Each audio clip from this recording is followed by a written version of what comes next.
this is Roger, thanks for dropping by. This sort of replaces the Sunday morning chat. So Sunday morning chat on Monday morning. Is it still morning? Yes it is. I'm going to try and multitask here. I'm going to try and drink my coffee without letting it get cold. That rarely happens. I'm going to do the chat thing, and I'm also going to start watering my mounts. They need a hand flush today. Quite honestly, I've looked at using the sprayer, and I'm happy to use the sprayer with the mounts. To water and or feed these mounts, there are a lot, takes me 10 minutes with the sprayer. There is a downside. It's coming to the time of year where obviously if I leave the mounts where they are and water them, they drip on other things, including my worktop and other plants. I don't want plants with water in various nooks and crannies going into the cold night still wet. So the use of the spray is going to have to stop in the not too distant future. But the frequency spreads out. So even though it's a fair old faff doing all the mounts, and, you know, hanging some up to drip, walking away, coming back, putting them back, getting some more down, there's only so many places to hang them to drip. That's the problem, where they drip straight on the floor and not on other plants. So we'll have to get back to that routine in the not too distant future. We've had no decent weather for some considerable time now. I'm not getting any heat out here. It's currently 20 degrees. So it's not exactly warm. And for some plants, that's on the cool side. And for others, it's brilliant. But that's what the mixed bag is all about. Okay, I'm going to start watering. The chat today is priorities. Yeah? Obviously, all of these things are important. Not just one, all of them. But there comes a time when you have to stop and think which is the more important. And lots and lots of chat about feeding. What to feed, when to feed, how much to feed, what sort of plants need what, and this, that and the other. And you're not going to believe this, but on my list that's quite low. That's not a high priority. Yeah? But I will put watering at the top. Strangely enough, more plants go downhill through incorrect watering than probably any other factor. Anything else, that's the one that does the most damage. So plants that need to dry quickly are staying wet. Wrong. Yeah? Plants that need to stay moist are drying out. Wrong. Yeah? So all these things, you know, deteriorate the plant's ability to stay happy and healthy. So understanding the watering, the frequency, when to water, when not to water, when to put things to one side. For me, that's top of the list, I'm afraid, because that can take years to master with your plants. Yeah? Now, if you've only got one type of plant, like if you've only got Phalaenopsis, mastering it is pretty easy, because you've only got one type of plant to think about. Yeah? But when you get on to mastering watering and frequencies, alongside that is media. Media type, yeah, quality. Those two go together. Because if you've got the wrong media for your plant, no matter how much you try, you'll have a job to get the watering right. So for instance, you know, you put a Masdevallia in large chunky bark, it isn't going to stay wet, is it? And it should do. Yeah? So you've got the media wrong, so suddenly your watering becomes a real big deal, because you're not going to be able to keep up with it. You know, they would dry far too fast. Looking at it from the other end, you know, sink a Cattleya into soggy moss and keep it wet all the time. It's going to object, it'll dump its roots and things like that, and you'll have a hell of a job excuse me, controlling your watering for that type of plant. Yeah? Putting a resting type dendrobium in a media that stays wet a long time is not a good idea. How the hell are you going to rest it? You know, if it takes 2 weeks to dry out from its last watering, it's not resting, is it? So, getting a suitable media for your plant type, yeah, and what it needs. Does it need a fast wet dry cycle? Like say, well, already mentioned Cattleyas, but Tolumnias are in that category as well. There are others. Those two are the ones that spring to mind in my collection. You know, others have got other types of plants. I keep getting asked how I would grow catasetums, and I keep saying I don't, so I don't know. Why would I want to know all about a plant type I don't have any of? And at the moment I have no plans on getting. So I only look stuff up and learn about and research orchids that I'm about to get or have already got. And in the past, they were already got, and then you find out they're not actually that easy to look after. I try and do it the other way around now. Is this plant going to fit where it's going to go? Will it be okay? Or is it going to struggle in my environment? And if it's going to struggle, you might just get put to one side and not bother with it. So, getting the right sort of media for the type of plant is important. Even the type of root system can have an influence on media. We take the Oncidiums, some of those have got incredibly fine root systems, like the Twinkles, and some of them have got big chunky roots. So, you know, they're going to need a different media.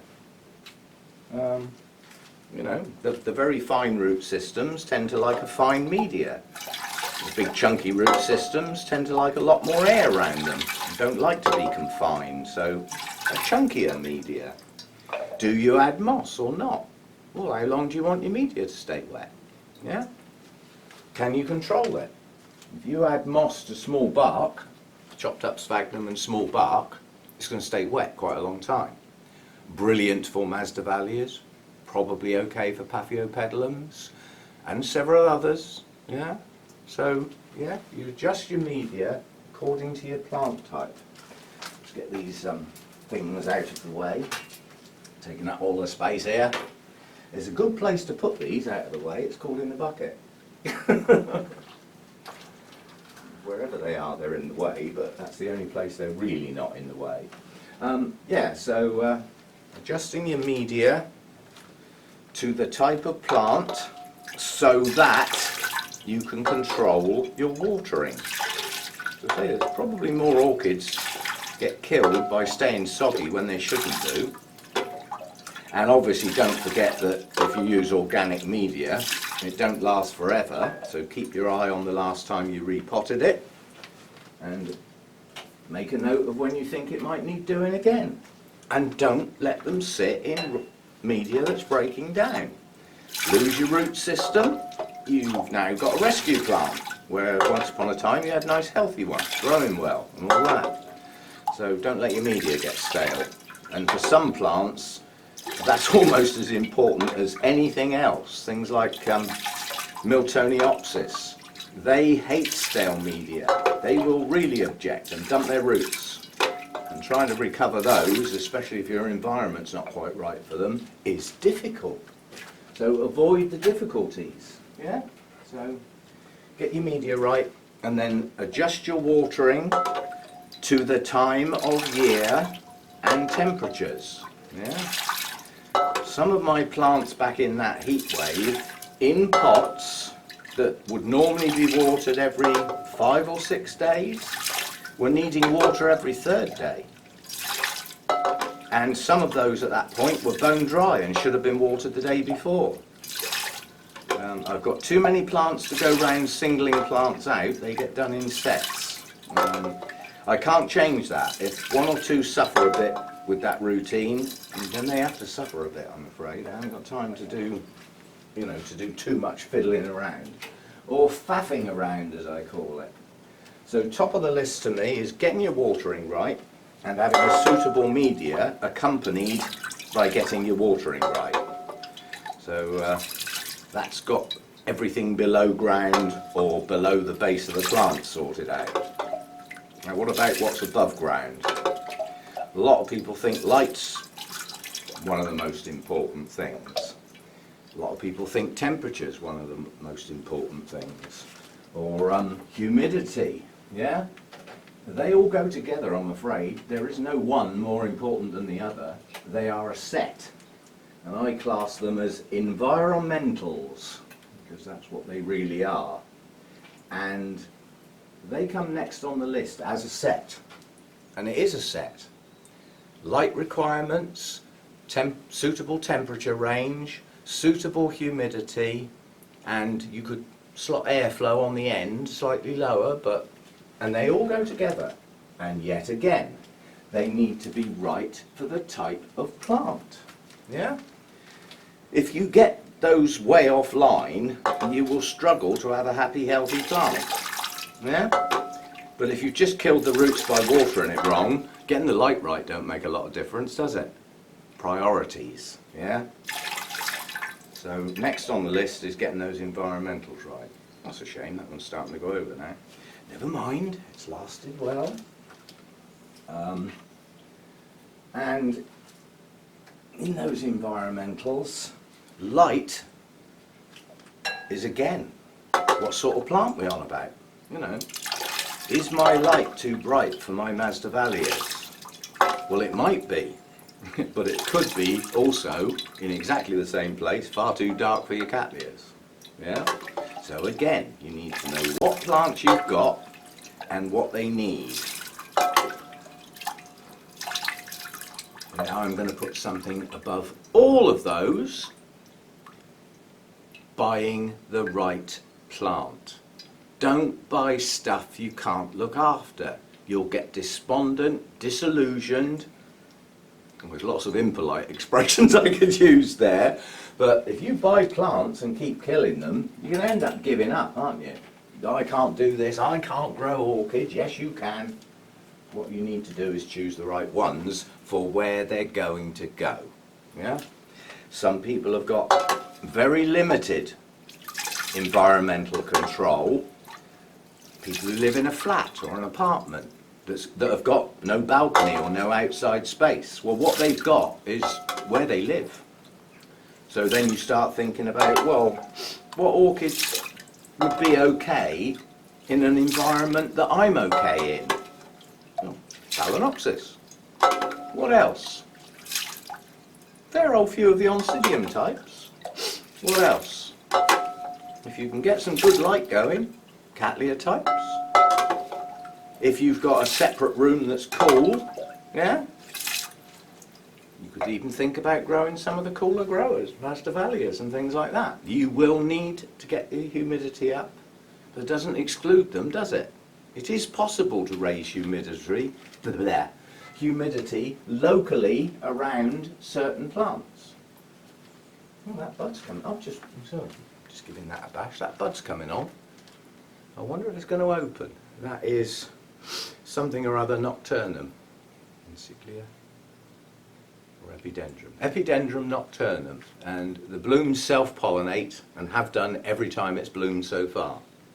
Maybe that one will hang in there. Well, at least you've got one. This spike's, I think this is this third bloom on that spike now. Just keeps on going, but fails to materialise. So, yes, so, you know, environment first. Think about where you can grow orchids, where you live. You've got a greenhouse, then that's the obvious answer, isn't it?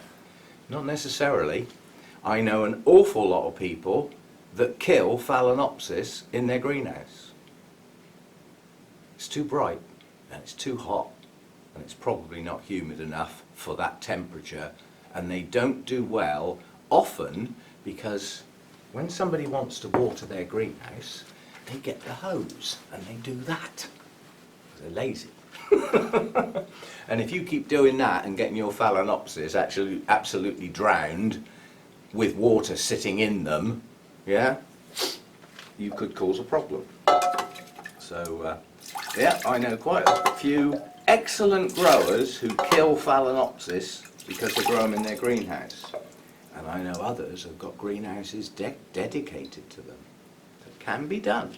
You've just got to look at what the plant needs and then adapt your environment as best you can to get as close you can. New growth, about flipping time. So environmentals, get it right or as close as you can, and most of the orchids we can get hold of will do great. There are some orchids, I'm going to try naming them because most of them I can't pronounce, that come from a very precise environment. Night temperature, day temperature, difference between the two. Humidity level, light levels and airflow needs to be almost spot on or they keel over. The sort of things that we tend to grow don't come into that category. So, you know, we haven't got that level of worry, shall we say. And, you know, if you haven't got full control on your environmentals, then don't get those sort of orchids, unless you know you've got it right.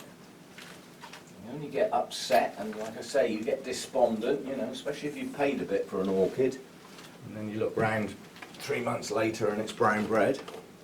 It's not good. We all lose orchids, don't get me wrong. I've got 2 on the dining room table waiting to be chucked out. It's been raining a lot and I'm not going out to the dustbin in the pouring rain. Yes, I've got a little odontoglossum that's been struggling for a long time, and it pushed up a nice new growth, and I thought at last it's going to make it, and the new growth just rotted off, so that's going out. It has nothing left now, there's no leaves on it, it's just not worth the hassle. I can never replace it, it is irreplaceable. It's odontoglossum, no, it's odontodia I think, odont something divossiana. I can never get that again. Was it special? A little bit. It's a small little plant, about so big, with sort of small, normal oncidium shapes. Probably that sort of size, yeah? Oncidium shaped type thing, but small, quite dwarfed. And it had a spike about 3 foot long with about 50 blooms on. It was a bit special, but I can't keep it. I've tried and it didn't make it. So there's only so much you can do, like I say. And also my Psychopsis has had it. And lots of people have suggested that I ought to give it another chance. Cut the spike off. I've got 4 leaves that have got hardly any green left and big black marks and streaks all over them. They are appalling, yeah? And on top of that, it hasn't grown a new growth for 2 years and it's got virtually no roots. That's 3 or 4 years away from ever becoming a reasonable plant again. And okay, maybe it would try and recover a bit quicker if it didn't have its spike, but without its spike it's not worth having. It's just a pot full of virtually dead leaves, so it's got to go. Taking up space, taking up time, taking up workload, so out you go, mate. And I will replace it because I love Psychopsis. That's the second one I've had and the second one I've lost. My Alba Psychopsis went quite a while ago, and this one's taken a long time to go, but finally bitten the bullet and said, out you go. And as soon as I see a decent plant with a root system I can actually see, even if I can only see it going down into the media, I will get one. At what cost? Don't care.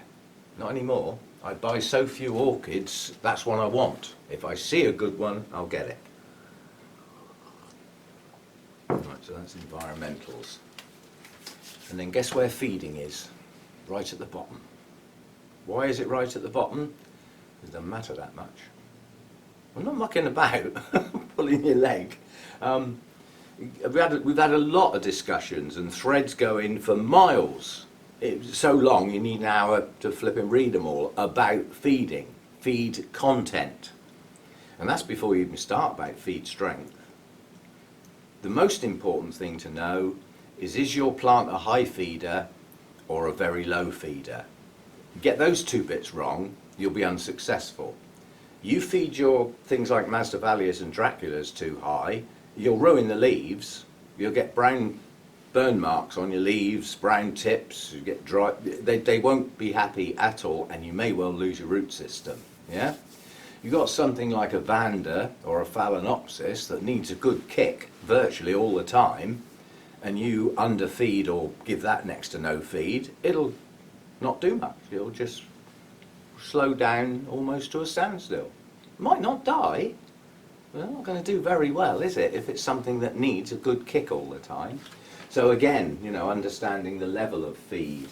Right, that lot that I've just done now has to drip a bit before I can put it back. I've got one lot I can put back over here, because until I put some back I can't do any more. But these are as near as damn it finished dripping now. So we get these back up. So feeding, as far as I'm concerned, if you have a fertilizer with everything in it, depending on your water type, yeah, then it's probably okay. What do I mean by water type? Good water quality is important, irrespective of whether you get your watering right. Having the right water type will help tremendously. I just want to show you this while I'm here. This is just opening now. This is a little, it's either Hamiltonaria or Hamiltonara. So in the Oncidium Alliance, intergeneric, but gorgeous colour. Absolutely gorgeous colour. Real rich daffodil yellow. It's just opening now. This plant was about to get chucked out until it pushed another new growth up, and it's a strong one. And it's not only a strong one, it's got roots. So it's recovering. So every now and again I spot a bug. They're dead. I think my spray worked. Well, so far so good. I haven't got to any of the plants that are notoriously bad for just getting bugs. I haven't got to those yet. But right, where do we go now? We go up here now. Start arching me back, giving myself backache. Mr. Hairy, doing okay. Yeah, so feed, you need the micro elements.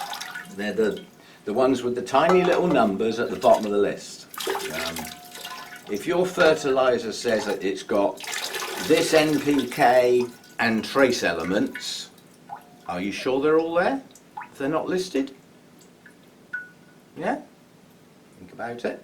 That's your choice. Do you trust it to have everything the plant needs? Because those little tiny bits and bobs, iron and I can't remember most of them, manganese, boron, all those little things added on the end there, they have to be there. And some of them, and people aren't even really sure what they actually do, but they have to be there. So it's better if you get a fertilizer with those listed, then you know they're there. It's easy enough to find out the list. You just go online and say, you know, what elements do plants need, and it will list the whole flipping lot. And it will list 3 probably that you don't even stop and think about. Oxygen, think about that one. Carbon dioxide, yeah. Still an element, just because it's a gas, still required. Anyway, that's up to you to go and look those up. I'm not listing them all out because some of them I've got a job to even pronounce. But then you get up the top end where you get to the important stuff. You've got your NPK, nitrogen, potassium, and the other one. So I'm not having a good brain day today. Anyway, NPK, sorry. Fertilizers need that. How much of each? Debate that till the cows come home and you still won't have finished. So you need some of each. It is deemed, when they did the MSU studies to develop that fertilizer, what I use, it was deemed that that middle one, the P value, was not getting used by the orchids anywhere near as much as people at first thought. So they cut that one right down. So you've got your N up there somewhere, your P down here somewhere, and your K up there somewhere. Some people will say the N needs to be higher than the K, some will say the K needs to be a bit higher than the N. If it says 20, 20, 20, the chances are your P number is too high and it's probably not going to get used. It's probably not going to kill your plants though, and it's probably not actually going to do them any harm. So NPK must be there, and the two that are missing are calcium and magnesium. Many general purpose fertilizers may have some magnesium in, but are probably not going to have any calcium in. It means that they were designed to go with tap water with insufficient knowledge. Here's a bold statement for you, because the type of calcium in tap water is no good for orchids. It cannot be readily used by the orchid in that form. It has to be played around with, and the place it will get played around with in your garden is in your potting compost and in your soil. What are your orchids growing in? Yeah? So you chuck loads of calcium carbonate, the stuff that furs up your kettle, in with your orchids. They're not going to use it much, if at all. So it's the wrong type of calcium. So if you're using a fertilizer, like a garden type fertilizer, that hasn't got the calcium in it, you think that's okay, I'm using tap water, well, it's probably not okay, and you are short on calcium. And a shortage of calcium in your plants will make them weak. They will just be wishy-washy weak. Your new growths won't be very sturdy. You might get floppy leaves, you know, big heavy leaves coming out of a plant, bend in the middle and droop down and that sort of thing. Lack of calcium most of the time. So obviously the purer the water you can use, the better. And the purer the water that you use, I can guarantee you won't have calcium and magnesium. So you need a fertilizer with both of them in, as well as the NPK. So you've now got 5 essentials that need a reasonable number against them. Yeah, so that sorts those out. Getting wet here. Right, my first bug one. How are you doing? This one gets the flipping bugs on the new growths. Now I can see some, but what I need to do is find out if they're dead. There's only a couple. I usually find 2 or 3 large mealy bugs in amongst these leaves. There ain't none of them. And there's one there. Are you dead? Yeah, you are. I think we've got it. By golly, I think we've got it. Flipping last. So I've got that monster down there, and I've got enough water for it, because that one takes a lot of watering, that one. It's got quite a large mound of moss on it. And as I said, this is a flush, so I'm not just gently watering these, I'm trying to give them a flipping good soak, you know, and get the runoff going, so that most of the, if there are any build up of salts in the moss or on the wood, this gets rid of most of it. Not all of it, I doubt, especially as I'm reusing it, which you shouldn't do. I have to say that, don't I? I know lots of people who do, and quite a few on YouTube. Quite a few of those you would know. And I also know some on YouTube that would class that as the biggest no-no ever and wouldn't dream of ever doing it under any circumstances. I've never had a problem with it. I don't think I've ever spread anything around by reusing water, but I only reuse it for a short time. As you see, I get so far down, and if I'm flushing like that, slowly but surely that runoff water is going to start getting a TDS reading. You know, it's going to start building up. But then when there's hardly any left, I top it up with pure water again. So I've watered it right down to almost pure water again, and then I repeat as per necessary. Lukewarm, still better than stone cold. So we're into dripping phase now. The only thing left to do, which have I got somewhere to hang them? Yes, my little row of Tolumnias up here. They've been getting a bit too much light at certain times through the summer, and already they're starting to get back green. So even though I haven't moved them, they're now in a better place because the sun's moved. The sun's not beaming in straight in the roof anymore. That's if I ever see it again, of course. Most of my Tolumnias don't hardly need a flush because they've got so little moss that they don't really hold on to anything. But they still get it. If I'm flushing, then the whole lot get done. Am I going to throw that out? That's one of the Christmas ones. So that was obtained in December with one fan, quite badly desiccated and no roots. What does it look like now? Quite badly desiccated with no roots. It's done nothing. It's September now, nearly October. So I'm bordering on giving up on that. I carry on watering it and maybe it'll push a new growth out. I don't know about a lot of hope. There's some Tolumnias I've got that just will not grow. This is another one of the Christmas ones. It has got a new growth, but oh, now here's a good one. You want to see scale on a Tolumnia that could kill it. I hope that you can see down in the crease of that leaf.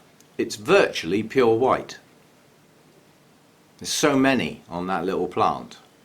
And it's difficult for me to tell if they're dead or not, but if I run my nail up through the centre there, they do just come off. The only way to tell if your bugs are dead, one cat either coming in or going out, one of the two, is the adults. These are all either crawler stage or young mealybugs. They're white fluffy. Difficult to tell the difference at that stage, but with the adult scale, which I can see none of, if they just push off with your finger, they're dead. If you have to work hard to get them off, now what I'm going to do with that one is I'm going to get the cotton wool bud with some alcohol and clean what I hope are the bodies off. Otherwise, how do I know the job's been done? You see what I mean? So I'll put that one to one side. That was a bad one. What have we got here? Oh, we got one with buds. So this one will be in bloom soon. And that one looks like that, according to the picture. And that will be a first time bloomer. So that will be nice. That's a nice little miniature one. You know, it's not going to get much bigger than that. That fan is probably it may get a little bit bigger than that as it produces more fans, but not much. It's a nice little miniature one, that. And a nice short flower spike. So easily accommodated. No, I've forgotten, totally lost the track of what I was talking about now. But where do we get to? Elements in fertiliser. You need them all. Everybody will argue the toss about how much of each you need, and that's just the content. You've then got to think about how strong does my fertiliser need to be. You've got two choices. You follow the instructions on the tin or packet, and if it says 1 teaspoon per gallon or whatever, then do that. But if it's a garden fertiliser, I can virtually guarantee that'll be far, far too strong, and you need that to get that down to somewhere probably between 1/4 and 1/2. But that's a generalisation, yeah? The only sure way to tell is get a TDS meter and take a reading. They don't cost much, and they're easy to use. And quite honestly, the one that I've got now, I don't know how many years I've had that, and when I got it, I did a couple of checks with it, and I thought those readings look reasonable, but I'd better calibrate it anyway because it's a new unit. So I spent a lot, well, I won't say a lot of time. I faffed around getting the flipping thing calibrated, went back and got exactly the same reading. So I didn't actually need to even do that, even though I did. But it doesn't need to be absolutely precise. If you're measuring your feed and your TDS reading is 200 and it's out a bit and it should read 220 or 230, it's not exactly the end of the world, is it? It's not far enough off to be a worry. However, you know, if you were looking at feeding your Mazda and giving them a nice low feed at something like 80 parts per million, and your TDS meter was so far out it was 400 parts per million, you're way out of line and you need to get it sorted. But get a TDS meter, take the guesswork away, If not, then follow the instructions. And if you haven't got a fertilizer that's very specific to orchids, it says orchid fertilizer on it, in which case you can follow the instructions exactly. You still might have to vary it, because it'll still only give you a generalized view of the strength to use it at. And like I said, some orchids need stronger feed, some need weaker feed. The one that springs to mind is Orchid Focus, because it's quite readily available in many, many places. Have a look at the NPK numbers. You could probably put that on your orchids neat and it wouldn't kill them. It is so weak. And it's effectively a marketing ploy, because anybody who checks their feed levels, if you use that and check your TDS level, you'll end up using a fair bit of it to get to where you want, especially for the higher feeders. And then it's gone, and you've got to go and buy some more. That's clever, isn't it? While I'm on the subject of strength, a 10-10-10 is exactly the same as a 20-20-20. It's just the 20-20-20 is twice as strong. And if you add up 20, 20 and 20, you get 60, which means there's 40% of other stuff in it that you've paid for. You get a 10-10-10, there's 70% of other stuff you've paid for. So which is the best bet? If you're going to use a TDS meter, how strong the base fertilizer is irrelevant, because you're going to put it in with your water, give it a stir and take a reading and adjust accordingly. So how strong it starts out at doesn't matter, or how weak. It'll just depend how much you need to get to where you want. And that's where your economy comes in. A lot of fertilizers aren't cheap. Some are. Cheaper ones don't tend to be that good for orchids. The only other thing I will say about feed is the type of nitrogen, which I do go on about. 3 types: urea, ammonium and nitrate. Urea is dirt cheap. Cheapest, the farmers chuck it all over their fields, it's so cheap. I wonder why they're destroying their soil. So that's the cheap end. Real cheap, easy to produce, and is in the majority of fertilizers that are not geared up to orchids. Yeah? That stuff is not readily available for orchids unless certain circumstances apply. And the first thing is there's microorganism activity required to change its form. And those little bacteria type things, or whatever they are, don't like getting cold. And if they're cold, they don't breed very well.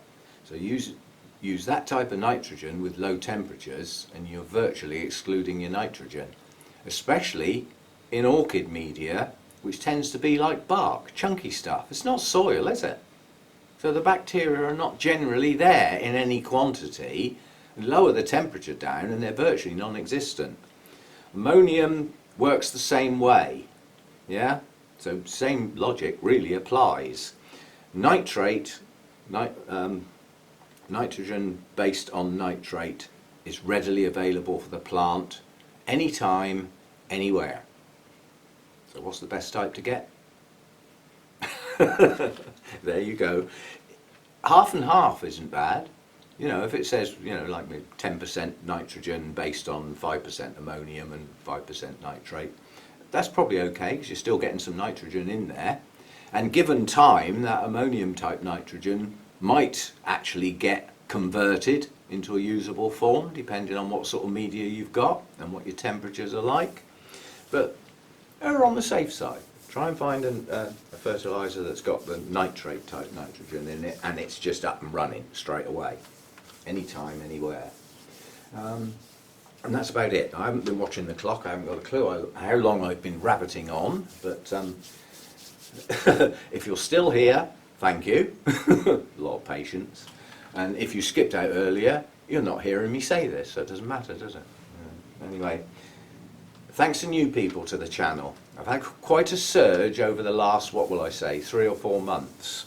And I'm reasonably certain, although I could prove it if I wanted to play around with the analytics and faff around. I can't be bothered. They're there.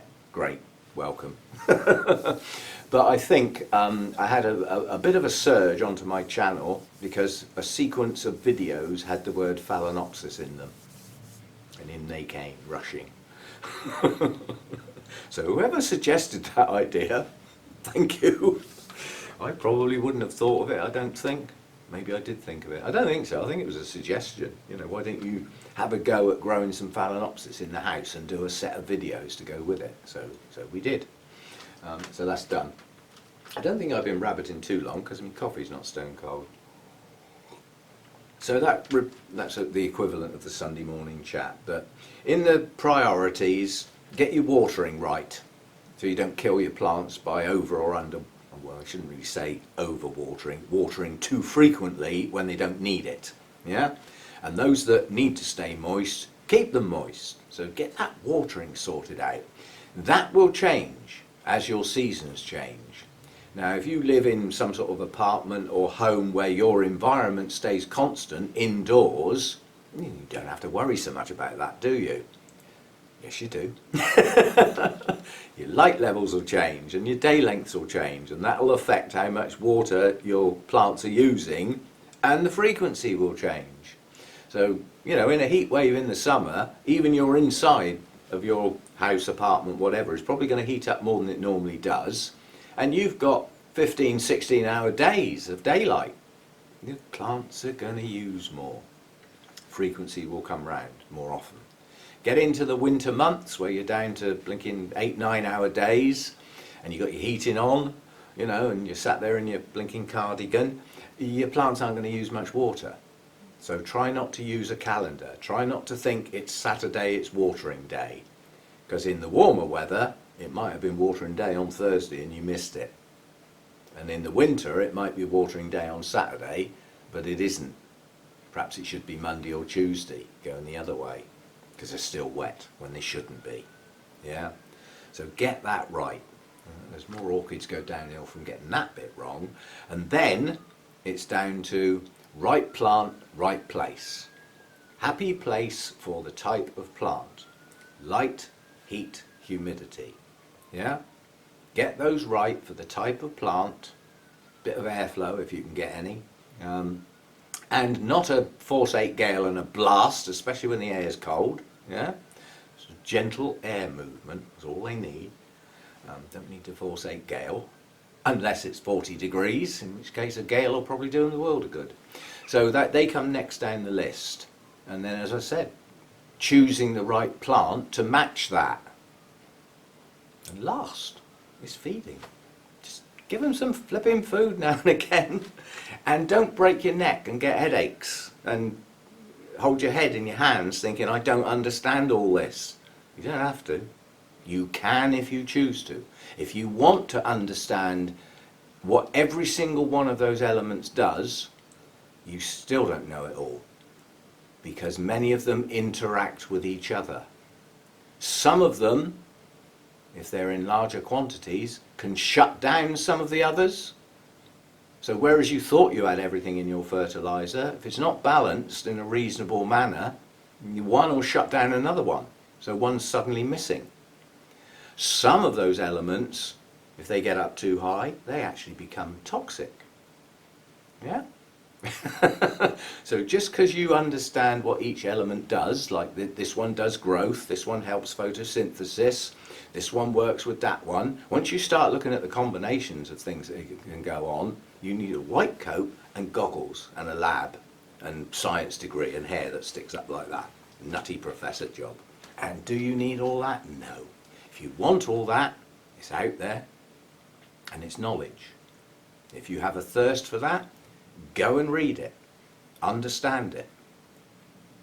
Do you think your plants will grow infinitely better? They might get a bit better. They're not going to suddenly double in size or anything like that. They're not a blinking geranium out in the garden, you know, or a dahlia or something like that. They're orchids. They tend to grow relatively slowly. And as such, gentle feed, keep it going. The only other thing I'll say is it can get forgotten depending on what type of orchid, is some orchids have a period when they're doing nothing. They're not producing any new roots, they're not producing any new growths, and they have no blooms on the go or spikes growing. They're doing nothing. How much feed do they need? Just think it through. If you've got this number of plants, you can't think at that level for each individual plant, but you can put them into sets. I've got a set that soon, a month's time or 3 weeks to 4 weeks time, I'll be tailing my feed off because they'll have finished growing for the year. And then as we enter November, I'll start reducing the watering down. And they'll probably go maybe 8, maybe 10 weeks with no feed at all. They're just sitting there doing nothing. It's called resting. And in some cases it's called a winter rest, and that's extra special because you've got to get them cold as well.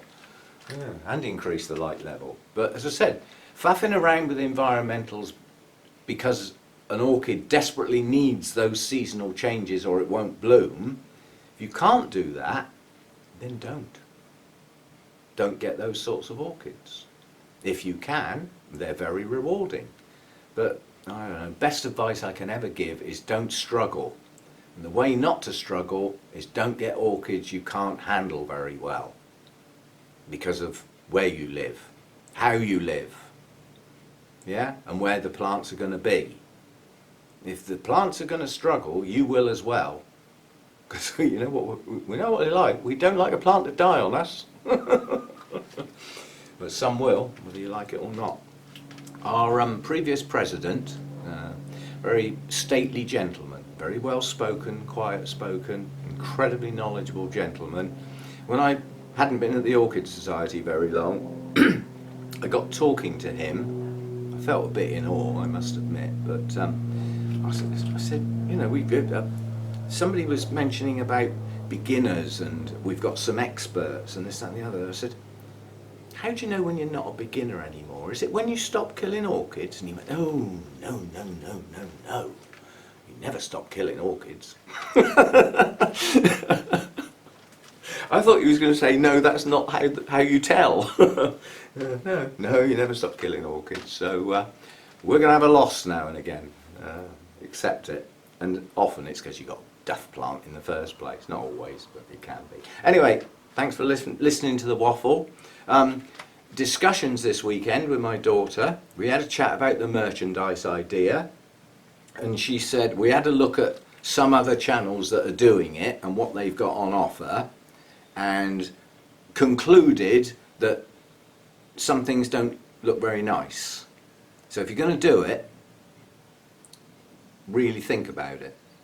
And I know, I'm not going to say exactly what she said, but there are some things that, like, I wouldn't be seen dead wearing, but I might hold it in my hand.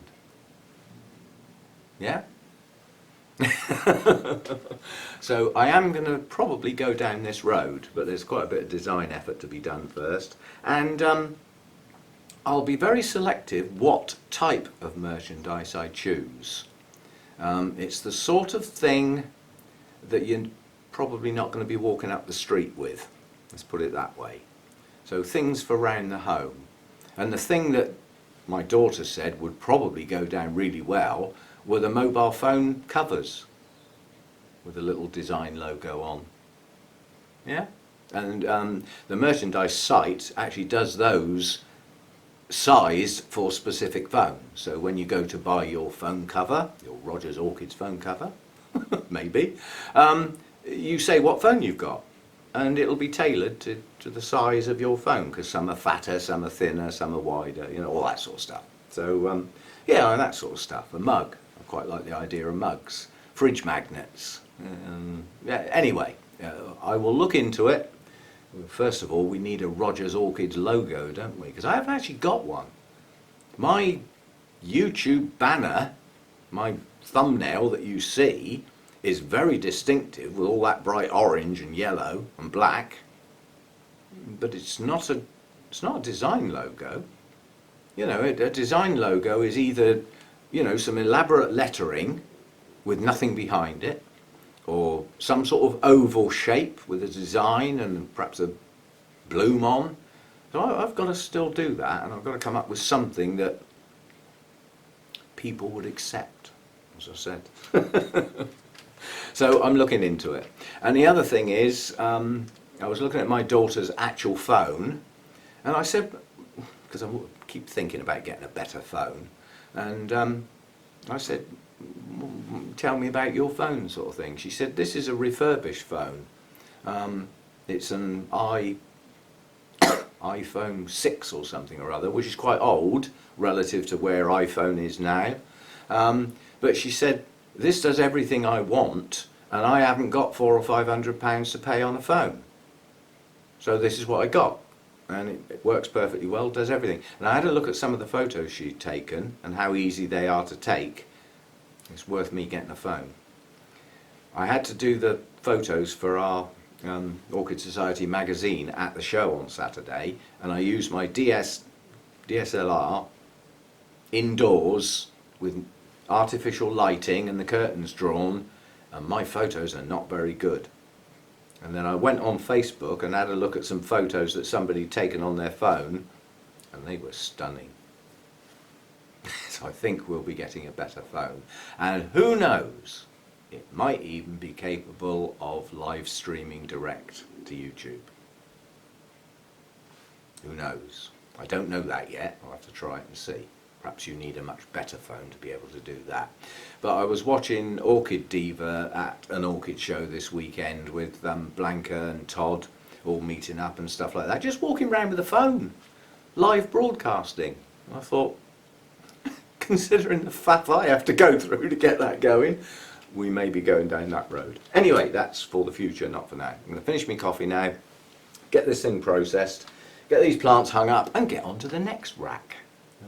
There wasn't any specific plants I wanted to show that are in the mounted line, so yeah, still a bug check as I go round, but certainly with this biggie, things are looking good. Bearing in mind they've got another treatment to come in a week or so. I think we're on to a winner. Right, see you next time. That's probably about an hour long now. See you again.